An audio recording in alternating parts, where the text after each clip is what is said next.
Hey, what's going on, guys? Welcome back to Reynolds Outdoors, and we are actually in the middle of September right now. We're wanting to get kind of ahead of this hunting season, or deer hunting season that is, and want to talk about a hunting rifle. So the topic for today is, can you piece together a hunting rifle? And I'm talking rifle scope, rings, everything, even a sling, and get out with, under $1,000. Is it possible to get a good quality setup? Maybe you're getting into hunting for the first time. Maybe you went with your buddy last year and you loved it so much you want to get your own rifle and not borrow somebody's anymore and do your own thing, but you don't want to quite go full tilt and spend $5K on the best rig possible. So we kind of Parker and I talked, and we decided to match shirts today as well, and along with that conversation of matching shirts, we decided, hey, what's the best selling rifle? What's something that we typically put together? And I would say we agreed that the Ruger American is probably the most.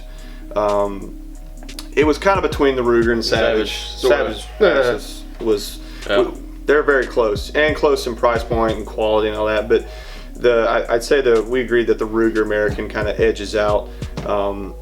But you can apply the same logic to a Ruger, to a Savage. Yeah, its price point's super similar. So it's just a matter of, if you prefer a Savage, then you'll just save a little bit more money on the combo. So yeah, what is it, like 60 bucks difference or something pretty like much. that? Yeah, it's not a huge difference. So we're going with the Ruger American, and so you are, depending on where you're shopping. I mean, I know prices vary all across the country, but you're going to be around in the $450, $500 price range with the Ruger American. A couple of quick facts about it. We're not doing a deep dive in the rifle, but Parker, what's one feature you wanted to start talking about the Ruger American? Probably one of the best parts about the American is the action. In my opinion, it's a lot nicer than the Savage Axis is. It feels real similar to a Tikka. It's relatively smooth for a rifle of that price point. The nice thing is it comes with the Picatinny scope base, which makes a big difference as far as setting it up. All you gotta do is buy rings, so they're saving you $80 right there. Other than that, detachable mag, it's lightweight, so carrying it well. I mean, it's the same weight as some of these $1,300, $1,500 hunting rifles. So yeah, and to touch on the rail a little bit more too. One issue we run in with Savage a lot is they don't know what a short action is. Even their short action cartridge, rifles have the longest action. Like you have to get a one-piece rail to mount a variety of scopes, unless you find that scope that's like just a straight up 8-inch tube. But the two-piece just is difficult to find scopes to mount on there. So having that multi-slot or pick rail, you can kind of, you can choose from pretty much any scope you want. As long as you got the right height on your rings, you can mount pretty much anything. And a lot of scopes differ, and where the bell tapers, and so it can limit you there. So it's really awesome that they put that one-piece multi-slot or Picatinny rail on top of the rifle. Another cool little feature. A lot of people love this. A lot of people could care less, but detachable box mag. A lot of people love that. I mean, I know Remington for years, they went away from that and did the floor plate, or some rifles don't have any detachable or floor plate magazine system. You have to just shuck each round out by itself. So that's kind of cool they did that. And another thing, it has an adjustable trigger, so you can adjust your trigger if it's not as crisp or light as you'd like it. You can toggle around with that or make it heavier if you choose to. Pretty much everything else is, it's pretty plain. It's not a showpiece by any stretch of the imagination, but to get out there and get in the woods and do some hunting and polymer stock, you're not worried about banging it up. You're actually gonna get out there and use it, so it'll last. Polymer lasts for quite a long time. So yeah, it's a great little rifle. And again, we're still well under $1,000. So you got the rifle. You zeroed in on that on the Ruger, and in this case we got a 30-06 off the shelf. Want to get a long action cartridge. So best scope, or we sell probably so many of these. This is probably our #1 seller. Wouldn't you agree, Parker? Yeah. The Vortex Diamondback. This is the 3.5 to 10 by 50. 1-inch tube. I mean, we sell seriously a truckload every year of these scopes. And some quick notes on Vortex. Their warranty is probably, I mean, a lot of companies do lifetime warranties, but Vortex, from our side of the gun counter, has been so easy to deal with. And as far as customer dropped their rifle, broke the scope while they were zeroing it in. This is a true story. I had this happen when I was, working here full time. Brought it in. I called my rep, and it was taken care of so just seamlessly. I mean, he said, "Yeah, we'll get it replaced. There's no questions asked. Their VIP warranty, unless something's changed recently that I don't know about. It's still you break it, they fix it. Yeah, and they're quick about it. If they can't fix it, they'll give you a new one. And if you say you sell your scope to your buddy, doesn't matter. You don't need a copy or receipt. It does, it's transferable if you decide, if you buy one from somebody that's used. So that gives you a peace of mind to buy used scopes. So keep that in mind. A lot of people don't like buying used scopes because it's hard to tell if something's wrong, if the turrets are not tracking properly. So if it is, hey, send it back, you get another one, or they'll fix it. Yeah. So Vortex Diamondback, these run you, around that $300 price range. So, and glass today, on today's scopes, Parker, give us some insight on like cheaps versus, or inexpensive versus very expensive scopes, and kind of why people wouldn't want to go super cheap. Yeah, so there's a there's a wide range of glass quality on the market. You can spend $50 on a scope, and you can spend $6,000 on a scope. It really just comes down to obviously your use case. Some of those more expensive scopes are going to be dedicated to other things, but ultimately it's 90% of the time behind the counter. Most of these scopes, their all magnification range is going to be it's a hunting scope, so you're paying for glass quality essentially and features. Do you want illumination? Do you really want the last 10 minutes of that shooting light? You want to stretch it out as far as possible. I mean, it does make a difference. It's what you're looking through. It's how you put the bullet where it's supposed to go. Right. So this is a good kind of happy medium between spending a lot of money on a scope and not spending enough. I feel like this gets you into something that's it's going to be durable. The glass is going to be good enough for 99% of the hunting situations.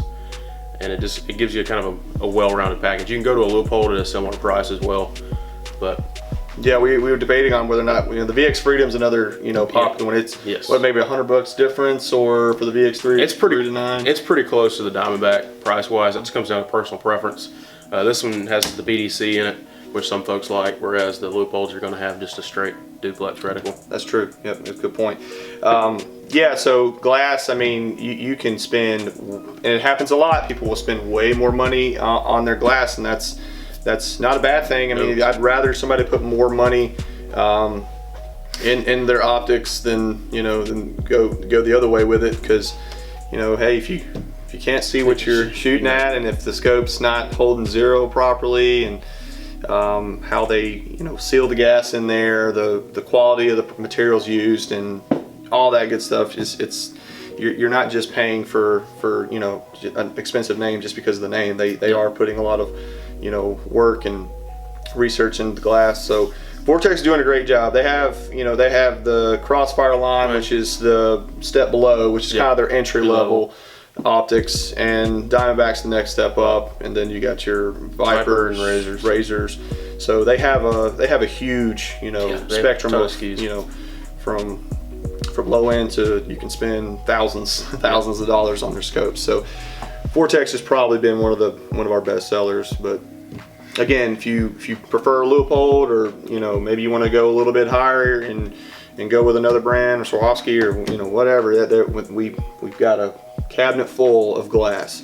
So, but yeah, so that's the Vortex Diamondback, and we don't have to buy bases because Ruger already has them on there. So the next thing you would need is some good rings. So, and we sell a lot of these, a lot of Leupold, the rifleman rings. With some really awesome features you can talk about the rings. They hold the scope. Best feature. But end. Pretty much. Price-wise, they come in a really good price point. I like them. They're good. They're easy to work on. They're durable. They're lightweight. They do everything you want a scope ring to do. You can spend off a heck of a lot more money on scope rings, but for a hunting rifle, something of this nature, these Leupold rifleman's are perfectly fine. You've got your rifle, you've got your rings, scope. Now you need a way to carry all this to your stand. So what else we need, Parker? Got a sling that holds the gun to you. Sling's real personal preference. Some people like a wide padded sling. Some people like the 1 inch or 1.5 inch width, just real basic. We got just a regular old Allen camo sling. It's got the texture on the back. It's not supposed to slip off your shoulder. But I mean, we got a ton of slings, so it just really comes down to what you like. And we literally got a big, beautiful wall of slings. But it is important. You want to have a sling, and you want to make sure it's attached properly, because if it isn't attached properly, and you sling the rifle, and it falls off your shoulder, you're going to be pretty sore. So yeah, you don't want to.